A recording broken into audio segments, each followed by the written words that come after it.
Hi, എല്ലാവർക്കും talk with അഞ്ജലിയുടെ പുതിയൊരു വീഡിയോയിലേക്ക് സ്വാഗതം. അപ്പോൾ ഇന്നത്തെ സ്റ്റോറി ഞാൻ ഇന്നലെ പറഞ്ഞ സ്റ്റോറിൻ്റെ സെക്കൻഡ് പാർട്ടാണ്. അപ്പോൾ ഫസ്റ്റ് പാർട്ട് കേൾക്കാത്ത ആൾക്കാർ വേഗം പോയി കേട്ടിട്ട് വാട്ടോ. ഈ സെക്കൻഡ് പാർട്ട് ഇഷ്ടപ്പെട്ട വീഡിയോ ലൈക്ക് ചെയ്യാനും മറക്കല്ലേ. അപ്പോൾ നമുക്ക് ബാക്കി കേട്ടാലോ. മാപ്പ് കോപ്പാണ്, നിങ്ങൾക്കൊക്കെ എല്ലാം ആവാം.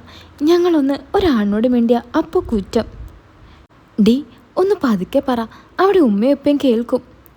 ഓ, അതിന് അവരൊക്കെ എപ്പോഴും ഉറങ്ങി. ഉമ്മ ഇത്ര നേരത്തെ ഉറങ്ങിയോ? എന്നെ ഭരിച്ചു കഴിഞ്ഞ് ക്ഷീണിച്ച് ഉറങ്ങി നിങ്ങളുടെ പുഞ്ഞാര ഉമ്മ. എന്താടി നീ അങ്ങനെ പറയുന്നേ? ചില തട്ടലും മുട്ടലും ഒക്കെ എല്ലാ വീട്ടിലും ഉണ്ടായില്ലേ? ആ, അതൊക്കെ ഉണ്ടാവും, സമ്മതിച്ചു ഞാൻ. അതിൽ നിന്നും ഇടയ്ക്കൊരു മോചനത്തിന് വേണ്ടിയാ ഞാൻ നിങ്ങളോട് ഒന്ന് വരാൻ പറയുന്നത്. അപ്പോൾ നിങ്ങൾക്കാണെങ്കിൽ എന്നെക്കൊണ്ടൊന്നും പറയിപ്പിക്കണ്ട. എടി, നീ ഒന്ന് സമാധാനിക്ക്, നമുക്കെല്ലാം ശരിയാക്കാം. ഞാനല്ലേ പറയുന്നേ. ശരിയാക്കിക്കൊണ്ട് നിങ്ങൾ അവിടെ ഇരുന്നോ. ഇന്ന് തന്നെ ഒരു ഓട്ടോക്കാരൻ എന്നെ നോക്കി നോട്ടം കണ്ട് ഞാനങ്ങ് കൊതിച്ചുപോയി ഓരോന്നിനും. ഓട്ടോക്കാരനോ? ആരാണവൻ? അവൻ എന്തിനാ നിന്നെ നോക്കിയത്? ഓ, അതിന് നിങ്ങളിങ്ങനെ കിടന്ന് ചൂടാവേണ്ട ആവശ്യമില്ല. കുറച്ച് ചോരയും നിറമുള്ള പെണ്ണുങ്ങളെ കണ്ട ഏതാണെങ്കിലും ഒന്ന് നോക്കിപ്പോവും, പ്രത്യേകിച്ച് എന്നെ പോലുള്ളവരെ. ഞാൻ പറഞ്ഞു. അതെന്താ നിനക്കൊരു പ്രത്യേകത? അതവർക്ക് കണ്ടാൽ അറിയാം. ഇത് ഉടച്ചെടുക്കാൻ കഴിവുള്ള ആണുങ്ങളൊന്നും വീട്ടിലില്ലെന്ന് ഞാൻ പറഞ്ഞു. അവർക്കൊക്കെ രണ്ടെണ്ണം കിട്ടാത്തതിൻ്റെ കുറവാ. അല്ലെങ്കിലും ഭർത്താക്കന്മാർ നാട്ടിലാത്ത ഭാര്യമാരെ ഇവർക്കൊക്കെ ഒരു പ്രത്യേക നോട്ടമാ, തെണ്ടികൾ. അതെന്തോ ആവട്ടെ, ഞാനൊരു കാര്യം പറഞ്ഞേക്കാം. ഇനിയെങ്ങാനും എൻ്റെ കൈവിട്ടു പോയാൽ എന്നെ കൊല്ലാനും തല്ലാനും വന്നേക്കരുത്. ഓ, അപ്പോൾ നീ അത്രയ്ക്കും കയറി നിൽക്കാണോ? എന്നാൽ പിന്നെ നീ എന്താണെന്ന് വെച്ചാൽ ചെയ്തോ, എനിക്കൊരു കുഴപ്പമില്ല. പക്ഷേ നാട്ടുകാരും വീട്ടുകാരും ആരും ഇതറിയരുത്. ഓ, അപ്പോൾ നിങ്ങൾ വരില്ലെന്ന് തന്നെയാണല്ലേ? ഞാൻ ചോദിച്ചു. എടി, ഞാൻ വരാം, പക്ഷേ അതുവരെ പിടിച്ചു നിൽക്കാൻ നിന്നെക്കൊണ്ട് പറ്റില്ലല്ലോ. അതാ ഞാൻ പറഞ്ഞത്, നീ എന്താണെന്ന് വെച്ചാൽ ചെയ്തോ എന്ന്. അപ്പോൾ നിങ്ങൾക്കിപ്പോഴും അവിടെ ആ പരിപാടി ഉണ്ടല്ലേ? ഇല്ലടി, സത്യം പറയണം, ഇല്ലെങ്കിൽ ഞാൻ ആ ഫോട്ടോ കണ്ട കാര്യം എൻ്റെ ആങ്ങളോട് പറയും. എടി ഇല്ല, ഞാൻ എത്ര പ്രാവശ്യം പറഞ്ഞതാ, ഇപ്പോഴും നിനക്കെന്നെ മനസ്സിലായില്ലേ? ഒരു മലേഷ്യക്കാരുടെ കൂടെ ഉഴുതു മറുന്നത് കണ്ട എന്നോടാണോ നിങ്ങളീ പറയുന്നത്? അതും 1-2 ഫോട്ടോസാണോ? 30-ൽ പരം ഫോട്ടോസും വീഡിയോസും അല്ലേ ഞാനൊന്ന് പൊക്കിയത്. ആരും കാണാതെ ലാപ്പിൽ വെച്ചാൽ ഞാൻ കണ്ടുപിടിക്കില്ലെന്ന് വിചാരിച്ചു നിങ്ങൾ? ഞാൻ ചോദിച്ചു. ഒന്ന് നിർത്തടി, ഇതിപ്പോൾ എത്രാമത്തെ പ്രാവശ്യമാണ് പറയുന്നത്? ഞാൻ സമ്മതിച്ചു, ഞാൻ ചെയ്തിട്ടുണ്ട്. ഇനിയെങ്കിലും ഒന്ന് നിർത്ത്. എന്നാ പറ, ഇപ്പോൾ ചെയ്യുന്നുണ്ടോ എന്ന്? പേടിക്കണ്ട, ഞാനൊന്നും പറയില്ല. ഓൾറെഡി എനിക്കറിയാവുന്ന കാര്യമല്ലേ? ഞാൻ ചോദിച്ചു. എടി, അത് പിന്നെ ഇപ്പോൾ അടുത്തൊന്നും പോയിട്ടില്ല. അന്നൊക്കെ ഇടയ്ക്ക് പോകാറുണ്ടായിരുന്നു. സത്യമാണോ ഈ പറയുന്നതൊക്കെ? ഞാൻ ചോദിച്ചു. അതേടി, സത്യം. എന്നാലേ നിങ്ങളുടെ മകനെ പിടിച്ച് സത്യം ചെയ്, ഞാൻ നോക്കട്ടെ സത്യമാണോ എന്ന്. അല്ലെങ്കിൽ വേണ്ട, നിങ്ങളുടെ ഉമ്മയെ പിടിച്ച് സത്യം ചെയ്. അതാകുമ്പോൾ നിങ്ങൾക്ക് കുറച്ച് പേടിയുണ്ടാകും. നോക്കട്ടെ. എടി, നീ ഇത് എന്തിനുള്ള പുറപ്പാടാ? ഒന്ന് അടങ്ങ്. അല്ല പിന്നെ, നിങ്ങൾക്ക് എന്തു ആകാം, ഞങ്ങൾക്ക് ഒന്നും പാടില്ല. ഞങ്ങളിവിടെ വീട്ടിൽ ജയിലിൽ കിടക്കുന്ന പോലെ. പോരാത്തതിന് അമ്മായിമ്മയുടെ പോരും. ഇന്ന് 2-1 എനിക്കറിയണം. എടി, ഞാൻ പറഞ്ഞില്ലേ, നീ ആരുടെ കൂടെ വേണമെങ്കിലും അടിച്ചു പൊളിച്ചോ, എനിക്കൊരു കുഴപ്പമില്ല. ഞാനിനി ഒന്നും ചോദിക്കാനും വരില്ല. നിനക്ക് തോന്നിയ പോലെ നീ നടന്നോ? അതൊക്കെ ഞാൻ നടന്നോളാം. പിന്നെ ഞാൻ പിന്നെ വിളിക്കാം. ഇവിടെ അടുത്ത് ഒരാൾ വന്നിട്ടുണ്ട്. പെട്ടെന്ന് അതും പറഞ്ഞ് ഇക്ക കോള് കട്ട് ചെയ്തു. എന്തായാലും ഇക്കയുടെ സമ്മതം കിട്ടി, ഇനി പേടിക്കാനൊന്നുമില്ല. ഞാൻ അമ്മായിയപ്പൻ കേൾക്കാൻ വേണ്ടി ഒച്ചത്തിൽ പറഞ്ഞു. അത് കഴിഞ്ഞ് ഞാൻ റൂമിലേക്ക് നടന്നു. എന്നെ കണ്ട അമ്മായിയപ്പൻ അവിടെ നിന്നും ഒന്ന് പരുങ്ങുന്നുണ്ടായിരുന്നു. റൂമിൽ ചെന്ന് ഞാൻ ഉറപ്പിച്ചു, എന്തിനാ ഇനി പുറത്തു പോയി ഒരാളെ തേടി പിടിക്കുന്നത്? ഇവിടെ തന്നെ ഉണ്ടല്ലോ എന്തിനും പോകുന്ന ഒരാൾ. അങ്ങനെ അന്ന് രാത്രി ഞാനതോർത്ത് അങ്ങ് ഉറങ്ങിപ്പോയി.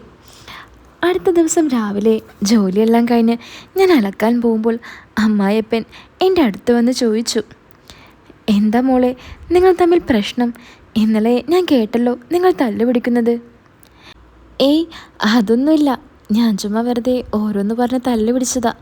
ഞാൻ അമ്മായിയപ്പനോട് പറഞ്ഞു. ഏ വെറുതെ എന്നോ? അങ്ങനെയല്ലല്ലോ പറഞ്ഞത്. കുറച്ചൊക്കെ ഞാനും കേട്ടു. അമ്മായിപ്പൻ പറഞ്ഞു. നിങ്ങൾ കേൾക്കാൻ വേണ്ടി തന്നെയാ ഞാൻ അത്രയും പറഞ്ഞത്. ഞാൻ മനസ്സിൽ പറഞ്ഞു. എന്താ മോളെ, നിനക്ക് ദാമ്പത്യ ജീവിതം മടുത്തോ? അമ്മായിപ്പൻ ചോദിച്ചു. മടുക്കാനോ? അതിന് തുടങ്ങിയിട്ട് വേണ്ടേ? ഉള്ള കാലമെല്ലാം നിങ്ങളുടെ മോൻ അവിടെ പോയി കിടക്കല്ലേ. അത് പിന്നെ മോളെ, അവൻ്റെ ജോലി നോക്കണ്ടേ? ഇവിടെ നിന്നാൽ മതിയോ? അതും നമ്മൾ മനസ്സിലാക്കണ്ടേ മോളെ? ഓ, നിങ്ങളും മകൻ്റെ സൈഡാണല്ലേ? അപ്പോൾ പിന്നെ പറഞ്ഞിട്ട് കാര്യമില്ല. മോളെ, നീ ദേഷ്യപ്പെടില്ലേ? നീ സംസാരിക്കുന്നതെല്ലാം ഞാൻ ഇന്നലെ കേട്ടു. അവിടെയുള്ള ചുറ്റിക്കളിയെല്ലാം എനിക്കും കുറച്ചറിയാം. ഒന്നുമില്ലെങ്കിലും ഞാനും അവിടെ തന്നെ അല്ലായിരുന്നോ 2-3 വർഷം മുമ്പ് വരെ? ഓ, അപ്പോൾ ഉപ്പയും മോനും കൊള്ളാം. നിങ്ങളുടെ ലൈഫും നിങ്ങൾ അവിടെ അടിച്ചു പൊളിച്ചു. ഞങ്ങൾ പെണ്ണുങ്ങൾ നിങ്ങളെയും കാത്ത് കണ്ണിൽ എണ്ണ വെച്ച് കാത്തിരുന്നു. ആ സമയം നിങ്ങളവിടെ വേറെ ചില സ്ഥലത്ത് എണ്ണ തേച്ചു അല്ലേ? അയ്യോ മോളെ, നീ എന്തൊക്കെയാ പറയുന്നേ? എൻ്റെ സംസാരം കേട്ട് അമ്മായപ്പൻ ചോദിച്ചു. ദേ, ഉമ്മ വരുന്നുണ്ട്, പൊക്കോ.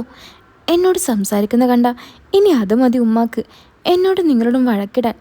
ഞാൻ അത് പറഞ്ഞതും അമ്മായപ്പൻ എൻ്റെ അടുത്ത് നിന്ന് ഓടി രക്ഷപ്പെട്ടു. ഉമ്മ കാരണം എനിക്കയാളോട് ഒന്ന് മര്യാദക്ക് സംസാരിക്കാൻ പോലും പറ്റിയിരുന്നില്ല. ഇങ്ങനെ പോയാൽ ഈ നൂറ്റാണ്ടിൽ ഒന്നും നടക്കില്ലെന്ന് എനിക്ക് മനസ്സിലായി. ഇക്കയുടെ സമ്മതം കിട്ടി. ഇനിയൊന്ന് പരിശ്രമിക്കാമെന്ന് ഞാനും ഉറപ്പിച്ചു. അങ്ങനെ ഞാൻ പല ഐഡിയകളും ആലോചിച്ച് നോക്കി. ഒന്നും എനിക്ക് അങ്ങോട്ട് സെറ്റായില്ല. ഉമ്മയില്ലാത്ത സമയത്തെല്ലാം ഞാൻ എൻ്റെ ആഗ്രഹം തൊടലിലൂടെയും സംസാരത്തിലൂടെയും അമ്മായപ്പനെ അറിയിച്ചുകൊണ്ടിരുന്നു. ഒരു ദിവസം രാവിലെ ഞാൻ ഉമ്മയോട് പറഞ്ഞു, ഉമ്മ, എനിക്കൊന്ന് വീട്ടിൽ പോകണം. വീട്ടിൽ നിന്നും ഉമ്മ വിളിച്ചിരുന്നു. ഉമ്മാക്ക് തീരെ വയ്യെന്നും പറഞ്ഞു. ഓ, അതിനിപ്പോൾ നീ തന്നെ പോകണോ? അവിടെ നിൻ്റെ നാത്തൂനില്ലേ, അവൾ നോക്കില്ലേ? ഉമ്മ എന്നോട് ചോദിച്ചു. ഇല്ലുമ്മ, അവളുടെ വീട്ടിലാണ്. അതെന്താ അവൾ അവിടെ പോയി കിടക്കുന്നേ? അതുമ്മ, അവളുടെ ഉമ്മ ഹോസ്പിറ്റലായപ്പോൾ പോയതാ, പിന്നെ വന്നിട്ടില്ല. ഞാൻ ഉമ്മയോട് പറഞ്ഞു. എന്നാ അവളോട് വരാൻ പറ. എന്നും നീ ഇങ്ങനെ ഉമ്മയെ നോക്കി നടന്നാൽ മതിയോ? പിന്നെ എന്തിനാ നിന്നെ കെട്ടിച്ചു വിട്ടത്? അതുമ്മ, അവളുടെ ഉമ്മക്ക് നടക്കാൻ വയ്യ, അതുകൊണ്ട് അവൾ അവിടെ വേണം. നമുക്കിപ്പോൾ എന്ത് ചെയ്യാൻ പറ്റും? ഓ, ഇവറ്റകൾക്കെല്ലാം എന്നും അസുഖമാണല്ലോ. വല്ല ഡോക്ടർമാരെയും കാണിച്ചൂടെ? നീ പോയാ പിന്നെ ഇവിടെ ആരാ? ഉമ്മ ചോദിച്ചു. അതുമ്മ, ഞാൻ അവിടെ താമസിക്കാൻ പോകുന്നതല്ല. ഞാൻ പോയി വിശേഷം അറിഞ്ഞിട്ട് വരാം. ആ, കൊള്ളാം. നീ അതും പറഞ്ഞ് അങ്ങ് പോകും. പിന്നെ നിന്നെ ഒരാഴ്ച കഴിഞ്ഞ് നോക്കിയാൽ മതി. എനിക്കറിയാം, തൽക്കാലം നീ പോവണ്ട, ഉമ്മ പറഞ്ഞു. അത് പറ്റില്ല ഉമ്മ, എനിക്ക് എന്തായാലും പോകണം. ഞാൻ പോയിട്ട് വേഗം വരാം.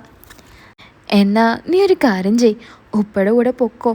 അതാകുമ്പോൾ ഉപ്പയുടെ കൂടെ ആ ബൈക്കിൽ കയറി ഇങ്ങോട്ട് തന്നെ വരാമല്ലോ. വേണ്ട ഉമ്മ, ഞാൻ ഓട്ടോയിൽ പൊക്കോളാം. വേണ്ട, നീ ഉപ്പയുടെ കൂടെ പോയാൽ മതി. എന്തിനാ വെറുതെ ഇനി അങ്ങോട്ട് ക്യാഷ് കൊടുത്ത് ഓട്ടോയിൽ പോകുന്നത്, ഇവിടെ വണ്ടി ഉണ്ടാവുമ്പോൾ? അത് ഉപ്പ സമ്മതിക്കോ? ഞാൻ ചോദിച്ചു. ആ, അതൊക്കെ ഞാൻ പറഞ്ഞോളാം ഉപ്പയോട്. നീ പോയി റെഡി ആയിക്കോ. അങ്ങനെ പുറത്തു പോയ ഉപ്പയെ ഉമ്മ ഫോൺ വിളിച്ച് വരുത്തി. എൻ്റെ പ്ലാൻ പകുതി വിജയിച്ചു. ഇനി അടുത്ത ഭാഗത്തേക്കായി എൻ്റെ ശ്രദ്ധ. അമ്മായിപ്പനോട് കാര്യം പറഞ്ഞപ്പോൾ അമ്മായിപ്പൻ എന്നെ നോക്കിയൊരു നോട്ടമുണ്ട്. എൻ്റെ പൊന്നോ, ആ നോട്ടത്തിൽ തന്നെ ഞാൻ പകുതി വീണുപോയി. എന്നാലും അമ്മായിയമ്മയ്ക്ക് ഒരു സംശയം നൽകാതെ ഞാൻ പിടിച്ചു നിന്നു. അമ്മായിപ്പനും ആ കാര്യം പ്രത്യേകം ശ്രദ്ധിക്കുന്നുണ്ടായിരുന്നു. അങ്ങനെ ഞാനും അമ്മായിപ്പനും എൻ്റെ വീട്ടിലേക്ക് യാത്ര തിരിച്ചു. എന്താ മോളെ ഉമ്മക്ക് പറ്റിയത്? പോകുന്ന വഴി അമ്മായിപ്പൻ എന്നോട് ചോദിച്ചു. ഉമ്മാക്ക് ഒന്നും പറ്റിയിട്ടില്ല. ഞാൻ ചുമ്മാ വീട്ടിലേക്കൊന്ന് പോകാൻ വേണ്ടി ഉമ്മയോട് നുണ പറഞ്ഞതാ. ഞാൻ പറഞ്ഞു. അതെനിക്ക് തോന്നി. എന്താ ഇപ്പോൾ വീട്ടിൽ പോകാൻ ഒരു തോന്നൽ? അമ്മായിപ്പൻ ചോദിച്ചു. ഏയ് ഒന്നുമില്ല, ചുമ്മാ.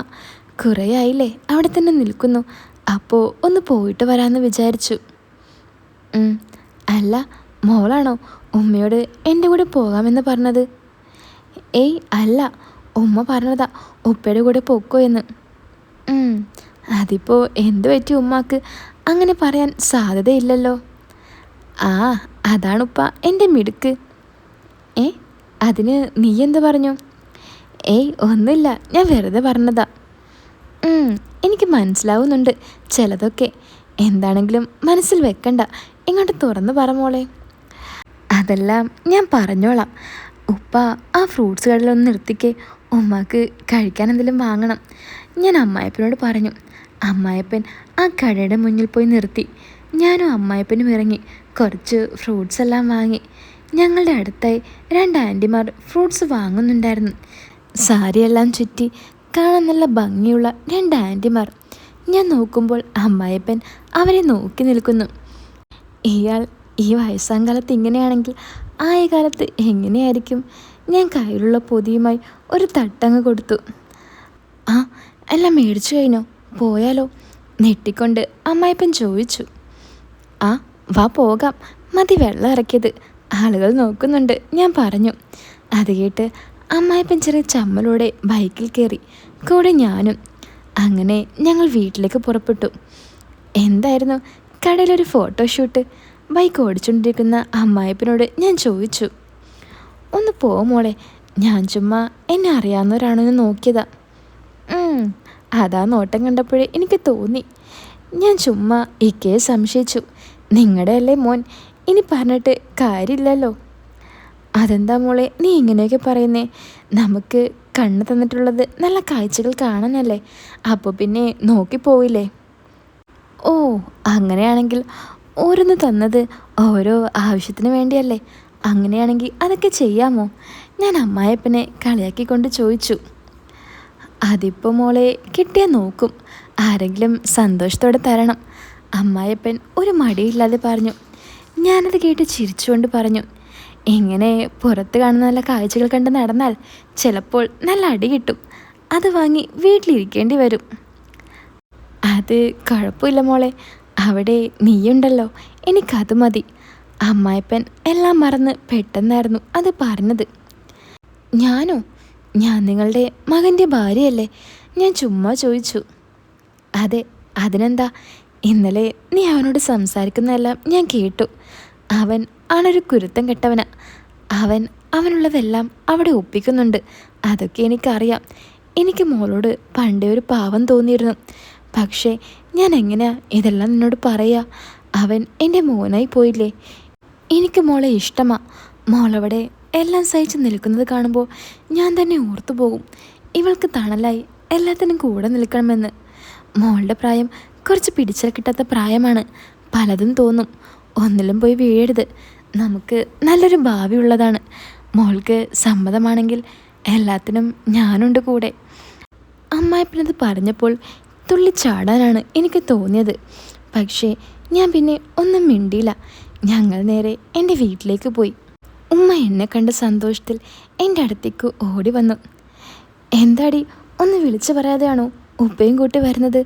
ഉമ്മ ചോദിച്ചു. അതുമ്മ, ഞാൻ ചുമ്മാ ഉമ്മയൊന്ന് കാണാൻ തോന്നിയപ്പോൾ വന്നതാ. ഞാനിവിടെ നിൽക്കുമെന്ന് കരുതി ഉമ്മ പറഞ്ഞു വിട്ടതാ ഉപ്പയെ. ഞാൻ ഉമ്മയോട് പറഞ്ഞു. ആ, ആണോ? നിനക്കെന്നാ അപ്പൂനും കൂടി കൊണ്ടുവരായിരുന്നില്ലേ? അവനെവിടെ സ്കൂളിൽ പോയതാണോ? അതെ, അവൻ വരുന്നതിന് മുമ്പ് എനിക്ക് എത്തണം അങ്ങോട്ട്. അങ്ങനെ ഞങ്ങൾ വീട്ടിലേക്ക് കയറി. ഉമ്മ ഞങ്ങൾക്ക് കുടിക്കാൻ ചായ ഉണ്ടാക്കാൻ അടുക്കളയിലേക്ക് ഓടി. ഉമ്മ കാണാതെ ഞാൻ അമ്മായിയപ്പനോട് പോയി പറഞ്ഞു. നിങ്ങളോടൊന്ന് മനസ്സുറന്ന് സംസാരിക്കാൻ ഞാൻ ഒപ്പിച്ച കളിയാണിതൊക്കെ. ഇനിയുള്ള കാര്യങ്ങളൊക്കെ നിങ്ങൾ തന്നെ നോക്കണം. ഞാനത് പറഞ്ഞതും അമ്മായിയപ്പൻ എൻ്റെ മുഖത്തേക്ക് നോക്കിയൊന്ന് ചിരിച്ചു.